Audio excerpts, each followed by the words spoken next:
সব শাড়িতেই যে সরু আঁচল করলে মানায় না সেটা আমি এই শাড়িটা পরতে গিয়ে বুঝলাম। তো এই শাড়িটা প্রথমবার আমি পরার সময় আঁচলের প্লিটগুলো ছোট ছোট বা সরু সরু করেছিলাম যাতে আঁচলটা একটু সরু হয়, কিন্তু লুকটা একদমই ভালো আসছিল না।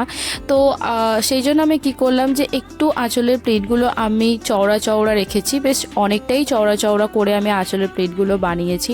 এরপর বাঁ দিকের কোমরের কাছে যখন ফ্যাব্রিকটা সেট করবেন না তখন পিনের মধ্যে কয়েকটা এরকম মতি লাগিয়ে নেবেন।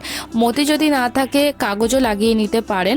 যেহেতু এই পিনটা ভিতরে থাকে তো সেই জন্য এই পিনের মধ্যে ফ্যাব্রিক আটকে গিয়ে ফ্যাব্রিক ছিঁড়ে যাওয়ার সম্ভাবনা অনেক বেশি থাকে। আমার তো অনেক শাড়িতেই ঠিক এই রকম জায়গাতেই ছিঁড়ে গেছে। তো সেই জন্য আমি আপনাদেরকে এটাই সাজেস্ট করব যে পেটের কাছে যখন পিনটা লাগাবেন তখন ওর মধ্যে এরকম কয়েকটা মতি না হলে কাগজ লাগিয়ে নেবেন।